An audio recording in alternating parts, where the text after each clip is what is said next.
The Word of God is alive and powerful, sharper than any two-edged sword, piercing even to the dividing asunder of the soul and spirit, and of the joints and the marrow, and is a critic of the thoughts and intents of the heart. All Scripture is God-breathed, and is profitable for doctrine, for reproof, for correction, for instruction in righteousness, that the man of God might be mature, thoroughly equipped unto all good works. Study to show thyself approved unto God, a workman that needeth not to be ashamed, rightly dividing the word of truth. Psalm 73:26 says, My flesh and my heart may fail, but God is the strength of my heart and my portion forever. Psalm 119:105, Your word is a lamp unto my feet and a light unto my path. Isaiah 55:8-9, My thoughts are not your thoughts, neither are my ways your ways, saith the Lord. For as the heavens are higher than the earth, so are my ways higher than your ways, and my thoughts than your thoughts. John 8:32, You shall know the truth, and the truth shall make you free. Ephesians 2:8-9, We have been saved by grace through faith, that not of yourselves, it's a gift of God, not of works, lest anyone should boast. John 3:18, He who believes in him is not condemned, but he who does not believe is condemned already, because he has not believed in the name of the only begotten Son of God. Acts 4:12, Neither is there salvation on any other under heaven given among men, whereby we must be saved. Hebrews 11:1, Faith is the substance of things hoped for, and the evidence of things not seen. Sa dili pa kita magpadayon sa atong naandan nga pagtuon sa pulong sa Dios, gikinahanglan ang atong pagsusi sa atong tagsa-tagsa ka kalag. Kung na pa may mga sala diha, kini mahimong babag sa atong pagabuhatong pagtuon sa pulong sa Dios, kung dili nato kini isugid kining maong mga sala. Admit, acknowledge, name, enumerate, cite the sins that you have committed. Because 1 John 1:9 says, If we confess our sins, God is faithful and just to forgive us our sins and to cleanse us from all unrighteousness. And for you, unbeliever, you are still my friend.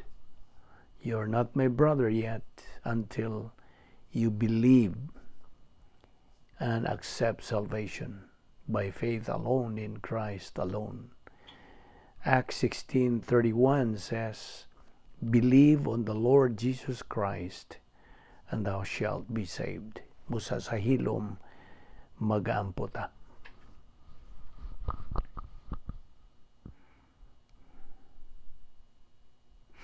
Ama na mo nga Diyos, nagapasalamat kami kanimo. Niining lain ang sa ngadlaw, ngayon mong padangat ka namo. Mabuhi pa kami sa among lawas. Kinigubikan lamang sa imong kaluoy, sa imong gugma, sa imong kortesiya o grasya. Dili kami takos nini o Diyos. Ningadlawa o bani kami sa among pagpadayon sa pagtuon sa imong mga kamatuuran. Nagampo kami nga kini mahimong panalangin ning among pagabuhaton, pinagi sa pagahom kanamo sa Espiritu Santo. Salamat niining among Bible study pinagi sa YouTube ubo sa Balbido Evangelistic Ministry. Kining tanan among ipasalamatan sa ngalan ni Ginoong Hesukristo. Amen. Mga adlaw sa tanan natong mga higala, mga suki, mga igsuon diyan ni Kristo.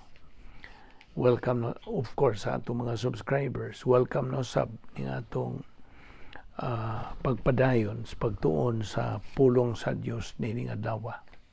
Niya pa kita magadupot sa atong tunanan nga giuluhan og the study of basic doctrines. Ang pagtulunan bahin sa mga sinugdanan nga mga doktrina sa Biblia. Okay. Karon padayon kita. Kitang mga kaliwat o kaliwatan sa tao, mankind, gibuhat kita sa Dios to enjoy a personal relationship with God. Now, ang Dios mihulma, mibuhat nila ni Adan ug ni Eva nga hingpit. Hingpit silang pagkabuhat sa Dios. Why mga mga physical flaw? Walay sala. Iyang gibutang kini sila didto sa usa ka dapit nga hingpit nga kahimtangan didto sa Harden sa Eden, where diha sila direkta adlaw-adlaw nga pag-contact ngadto sa Dios. Genesis 3:8. Ang Dios naghatag kanila og kabubuton, the free will to obey or disobey Him. Now, as long as they continue to obey God, magpabilin sila in fellowship with Him in a state of sinless perfection. Kahimtang nila walang sala. Now, apan sa dihang nakabuhat na sila sa ilang sala sa pagsupil, disobedience, immediately dihay unsa babag na luop, babag nga mo'y nagapa buwag kanila gikan sa Dios. So, ang relasyon sa tao ngadto sa Dios was completely severed. Maayog yung pagkaguba. Maayog yung severed mo nagingon sa in English. Now, ikan niya itong pagkalaglag ni Adan hangtod until the end of time. Wa gyoy tao ni ining kalibutan na nga makabuntog ni ining maong babag. It is impossible, dili na gyud makaagi, dili maagian, insurmountable. Wa gyoy kanang paningkamot sa tao can break through ni ining maong babag. Wala. All mankind, kitang tanang mga kaliwat sa tao, na tao kita patay spiritually dead, and exists on one side of the barrier, o ang Diyos exists on the other side. You see? A hopeless separation. Way paglaom nga pagkabuwag. Now, but ang pagka-omnisyente sa Dios, kanunay yung nasayod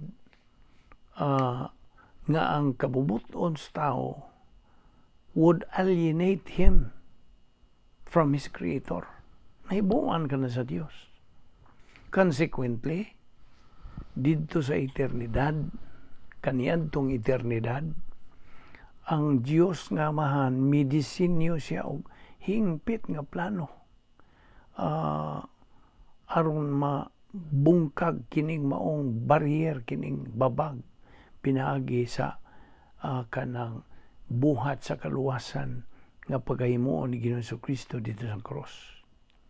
Kining maong plano, kini mao ang kanang pagpakita sa grasya sa Dios ngadto sa lalaglag nga Adan ug sa iyang sinful progeny nga mao ang kaliwatan sa tao. Bahin kini og tulo ka mga hugna ingnon ta. Ang unang hugna niini magitawag nato kaluwasan alang sa dili magtotoo.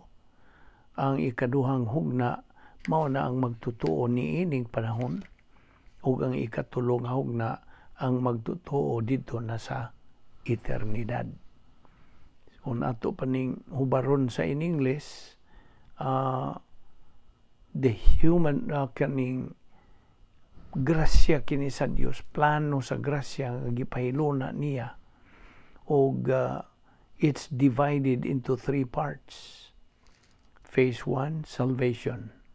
Phase 2, believer in time. Phase 3, believer in eternity. Ato naman hingi, hisgutan na pan. Again, sa ako nag-iingon nimo, atong gibalik ini, aron di nagyod na nimo makalimtan. Now, God's role, ang iyang ingnon ta papel sa Dios. One of his, in phase 1, kung bahin sa hugna nga unang hugna. Ang unang hugna nining mong plano, nagsugod ni dito sa kaniadtong eternidad, eternity past. Okay? Now, nasayran man yun sa Diyos sa iyang pagtutok niini through His omniscience. Nga ang tao mapakyas gyud, anticipating man's failure, gisulbad kini sa Dios kining maong problema sa babag ug ang iyang resulta na unya nini. So si Ginoo Jesucristo ang ikaduhang persona sa balang Trinidad mao'y gipili to accomplish the salvation phase of God's plan. Ug ang buhat ni Ginoo Jesucristo didto kini magsugod didtong birhen niya pagkahimugso, his virgin birth, o natapos kini dito sa cross sa iyang pagkabanhaw, pagkamatay niya dito sa cross, iyang pagkabanhaw, iyang pagsaka sa langit, o iyang paglingkod sa tuong kamot samahan. So, ang gitawag natong substitutionary spiritual death ni Ginoo Jesucristo mo'y mibayad sa silot sa atong mga sala, sa atong utang sa mga sala, ug mao kini ang nagatangtang ni atong babag, so that salvation is freely given ngadto ni bisan kinsa nga motuo kaniya kang Ginoo Jesucristo. Now, unsa may papel sa tao? Ang papel sa tao in phase 1 nagsugod in that instant of time when a person kining tawhana motuo diha kang Ginoo Jesucristo ingon nga iyang manluluwas. Unya ang phase 2, ikaduhang hugna, ang Christian way of life na. Kini magasugod immediately human siya maluwas. O kini hingpit niya sa pagtuman sa diha nga ang Espiritu Santo mo lihok diha sa kaniya og pinagi niya nang maong magtotoo. Ang phase 3, well, we know, magsugod kini at the moment of the believer's physical death or the rapture, whichever occurs first. Ano sa may muna na nato mabasa sa 1 Tesalonica 4:13-17. Now, ang pagtangtang sa babag is solely the work of Jesus Christ. Maoray makatangtang nining maong babag. Now, apart from this divine intervention, ang tao, wag yan, moatubang lang gud siya sa iyang eternal na nga paghukom, eternal condemnation, o ang iyang pagkahimulag gikan sa Dios. Now, being condemned, ang sabot pasabot. Being condemned, nagpasabot kini, spending eternity didto sa linaw sa kalayo. Matthew 25:41. Naapod na sa cross-reference Revelation 19:20. Revelation 20:10, Revelation 20:14-15. Now, bisag unsay abilidad sa tao, talento ug uban pa mga assets nga anaa kaniya, dili gyud wa gyud siya mahimo sa pagtangtang niya ng components of the barrier nga mo'y nagapa kanang buwag kaniya, nakahimulag kaniya gikan sa Dios. So mao ni ang komposisyon sa barrier.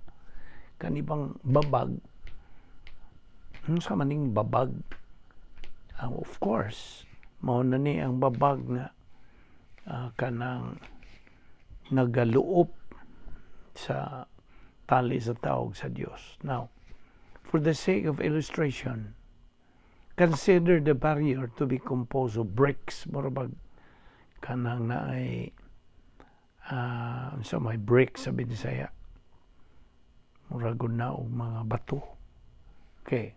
Ang unang brick ni ini mao ang sala.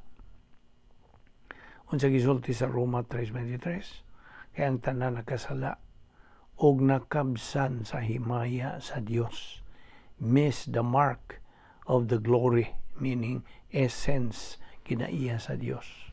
Mao nay una nga brick. Ikaduha, the second brick is the penalty of sin.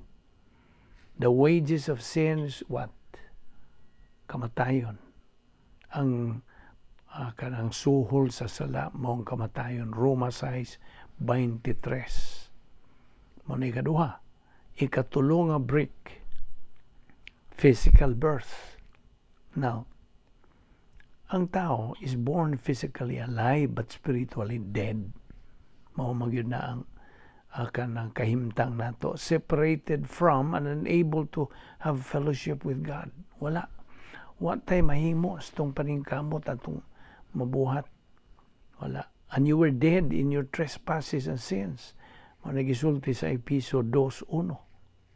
Mao na ikatulo nga break sa babag natong hisgutan. Ikaupat nga break mao kining relative righteousness of man. Now, bisag unsa kabuutan sa tao, unsa ang iyang pagkamatarong siyang kaugalingon, human righteousness, kini kompleto hingpit nga dili madawat sa Dios. Kay Isaias 64:6 sa gisulti, for all of us have become like one who is unclean, and all our righteous deeds are like a filthy garment. Sa laptod nga pagsulti, hugaw nga trapo. Ipagkasamas hugaw nga trapo ang atong mga maayong binuhatan, ang atong human righteousness. You see? Mao ni ikaupat.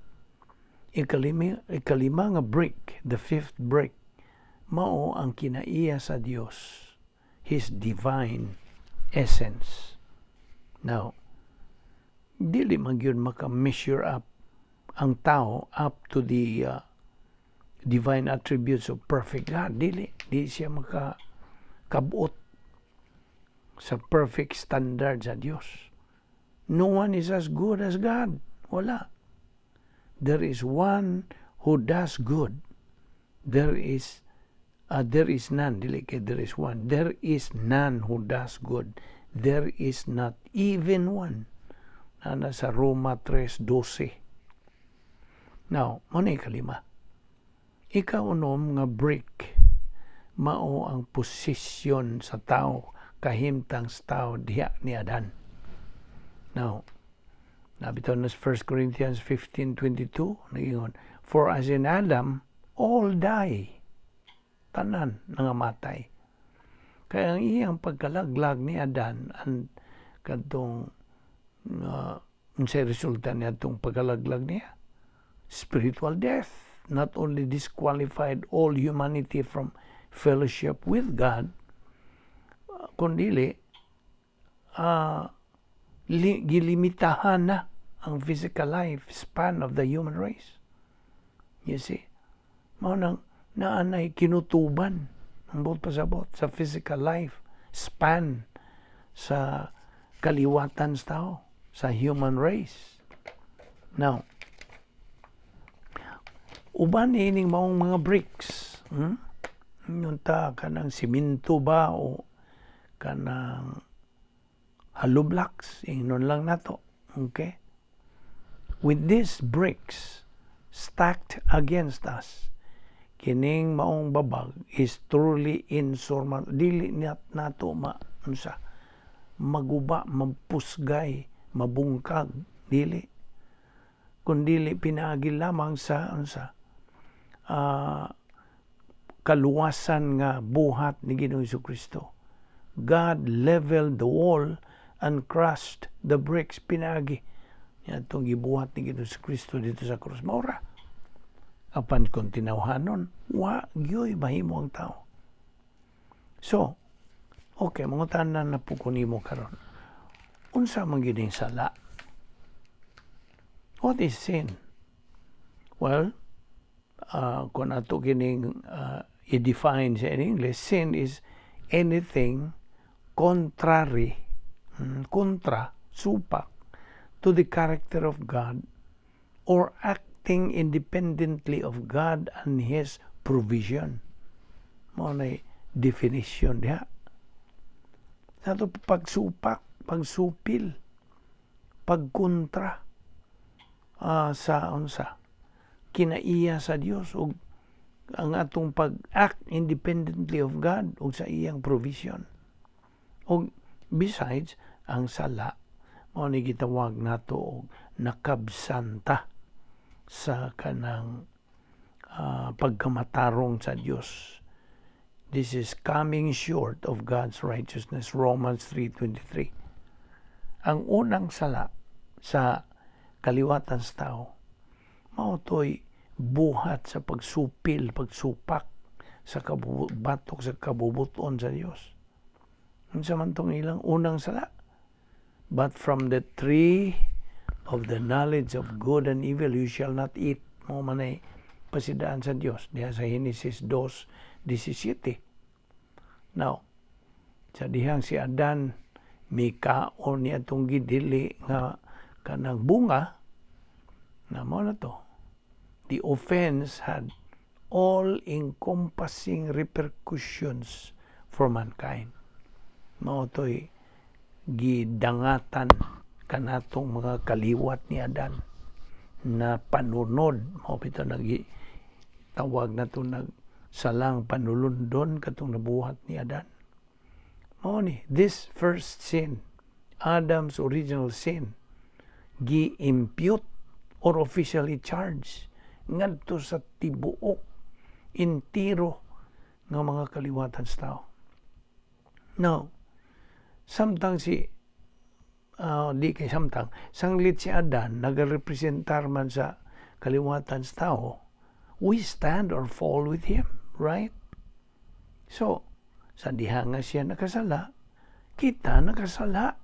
We all sinned because we were seminally present in Adam. Naun sa man ang seminally kanang present. Seminal presence in Adam. Ibaw ka kung pasabot nini. Seminal presence in Adam. Kini nagpasabot to. We were all present with Adam because we are all derived from him.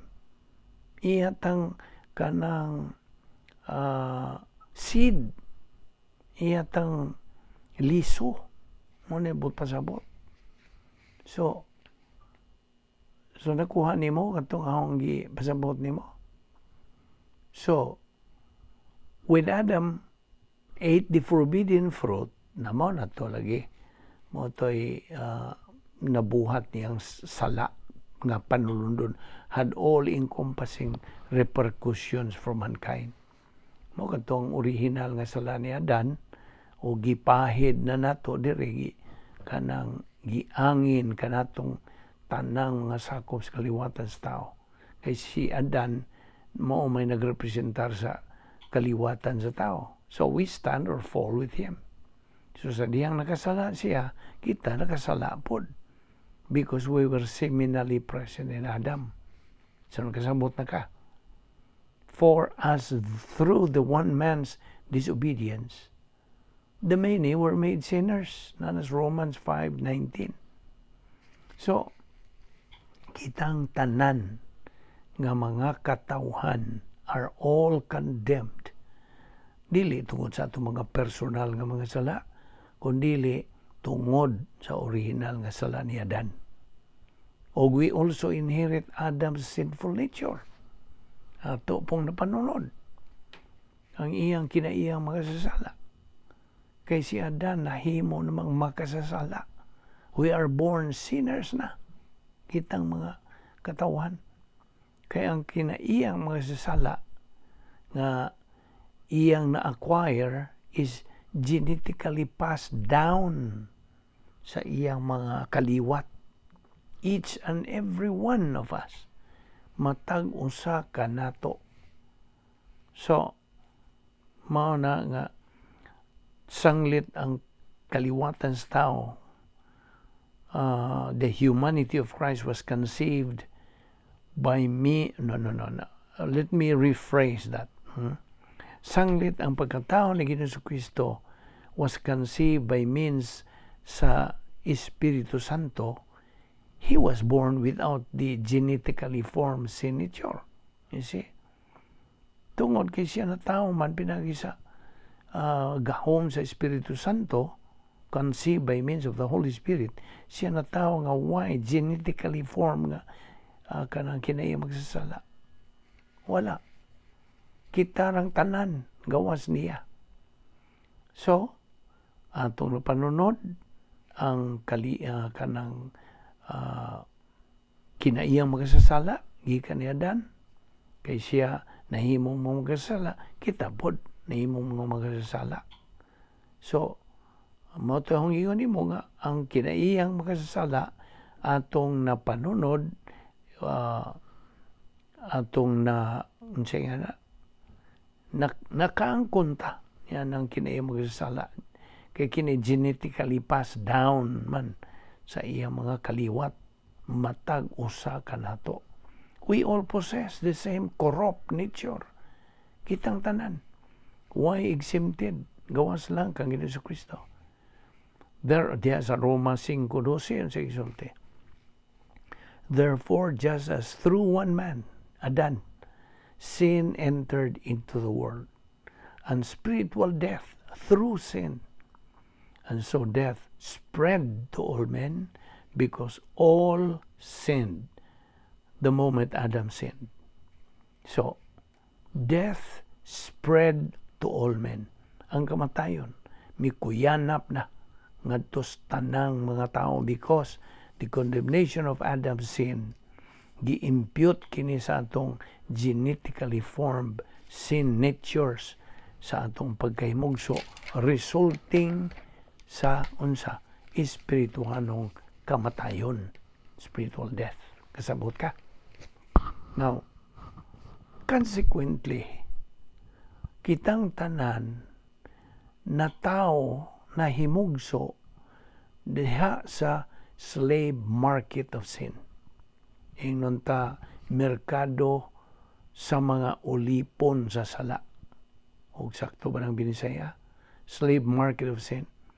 O will remain slaves. Magpabilin kitang mga ulipon as long as we live, unless gawas lamang kung kita mo dawat sa solusyon sa Dios sa sala nga mao ang kaluwasan, redemption.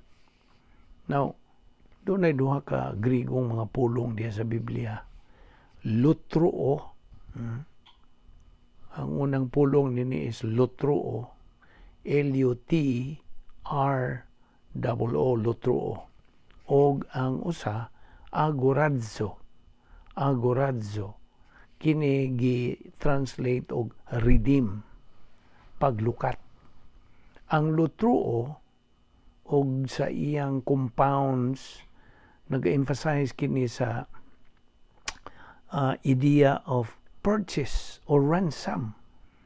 Pinaagi sa bayad nini og some kind of a price na nasa Mark 10:45, 1 Timothy 2:6, Titus 2:14. Unyang laing pulong agoratso og uban sa iyang compounds nagkahulugan kini og kanang paglukat o palit to purchase a slave's freedom from a slave market. Atong pagpalit lukat ba sa usa ka ulipon gikan sa merkado sa mga ulipon. Galatians 3:13. Now ang kanang unsa may binisaya og price, ang presyo, dili man binisaya ng presyo, well, naasa akong dila na magamit na to na ang well, anyway, ano mo sango man taog di ta mo padayon the price, ambot pasabot niya na the price nga gibayad to redeem sinners from the slave market of sin, mao kadtong kamatayon na Ginoong Kristo dito sa cross. Ang kaluwasan, redemption, mao kini ang basihanan for the forgiveness of by God of all sins. Ang kaluwasan.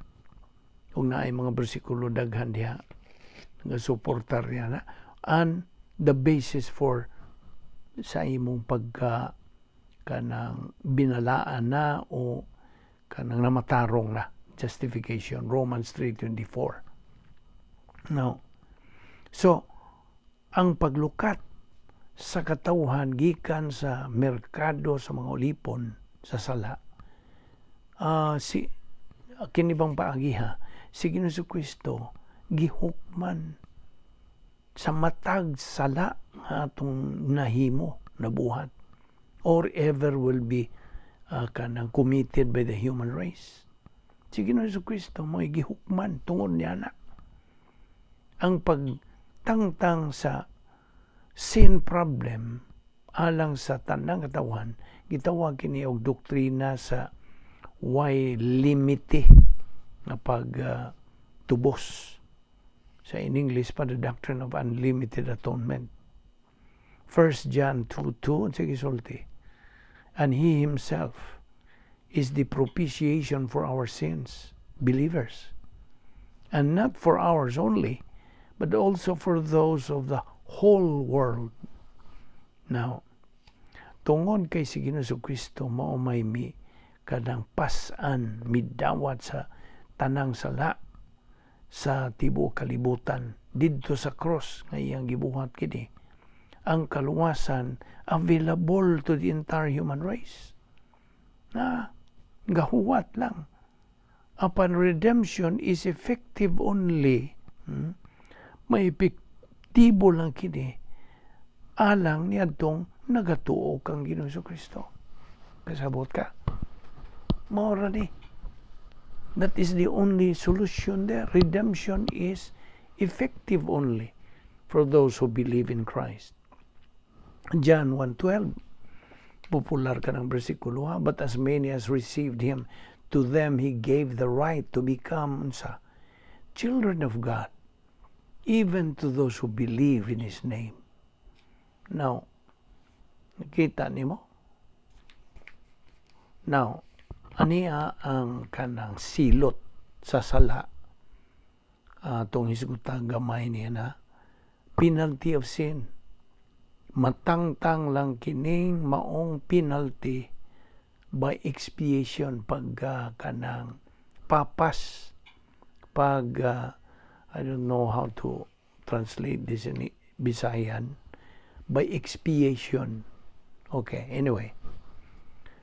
Dito sa Harden, sa Eden, usara ka kahoy ang gidili ngadto ni Adan and the woman. Okay? And the penalty imposed for disobedience sa kanang mando sa Dios kanang gihanay kini sa pag-ingon, for in the day that you eat from it, meaning katong kahoy, you shall surely die. Kanang pag-ingon nga surely die, that is spiritual death. Nanas Genesis 2:17. So, sa diha nga si Adan mikaon sa maong bunga, wa siya mamatay physically. He died spiritually. Sabtag na. Tungod kay si Adan, migamit man siyang kabubuton sa pagsupak sa Dios. Noto, nawagtang, natangtang, nawa ang iyang relasyon gikan sa Dios. Mao'y naka tangtang. He lost his relationship. So, ang pagkamatarong sa Diyos cannot have anything to do with sin. Wag yo'y labot. God's righteousness has nothing to do with sin except tuon sa condemn it. Kondinahan lang ina. For the wages of sin is death. Romans 6:23. Now, ang utang sa espirituhanong kamatayon, which is the first man nga nabuhat sa unang tao nga si Adan, kini gipasa na ni, may kuyanap na kini, it was passed down to the entire human race. Dunay grievous consequences. Now, without the work ni Ginoong Kristo dito sa cross, ang kaliwatan sa tao would be doomed to eternal condemnation. Eternal condemnation, separation from God. Yet, ang Diyos, wa taniya biyai in a hopeless situation. Wala. Kita nimo? Ang substitutionary spiritual death ni Ginoong Kristo mo'y nagakanselar ni ining gitawag og staggering debt sa penalty of sin. Bato kanato og pagtangtang sa ikaduhang brick kadtong inunta bato o kanang unsa batoy atong nahinumduman kanang brick, okay? Maglisod magita mo binisaya na ni. Okay. So akong balikon, the substitutionary spiritual death ni Ginoong Kristo mo'y nagakanselar ni ining labing dakong utang sa silot sa bato kanato ug nagatangtang sa ikaduha nga bato ni ining barrier, ni ining babag tali sa Dios ug sa tao. Now, ang pagkanselar ni ining ikaduha nga ni ining maong utang gitawag nato og expiation. Now, sa in English, to expiate nagkahulugan kinig to atone for, or to make amends pag kanang bayad. Well, inon lang nato mga synonym naman na. To make amends for an offense. Bayran. Now, mabito ang kriminal, no? Ibutang ang kriminal makes amends sa iyang krimen nga nabuhat by serving unsa a prescribed sentence. So silbi siya, alagad siya sa iyang sentensya aron makabayad siya sa iyang krimen. Now, after serving his time, ang binilanggo nakabayad na siyang utang ngadto sa katilingban, di ba?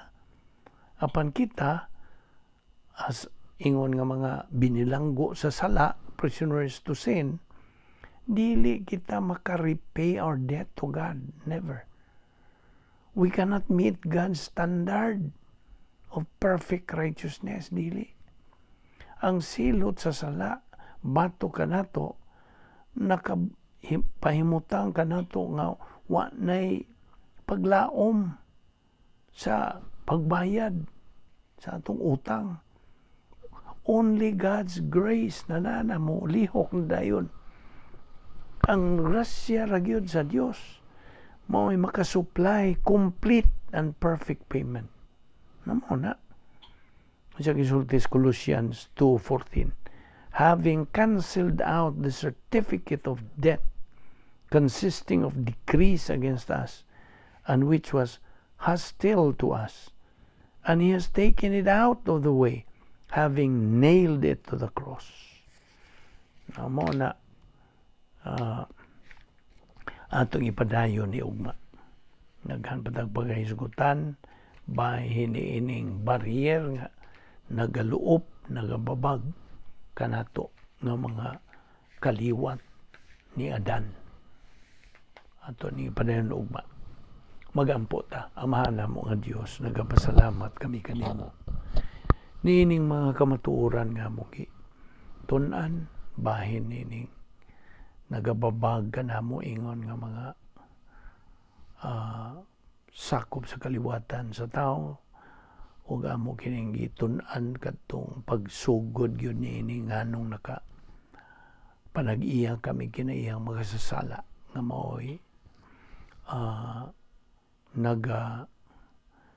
babag sa among pagpadayon sa among Kristohanong pagkinabuhi ngadto sa espirituhanong pagkahamtong.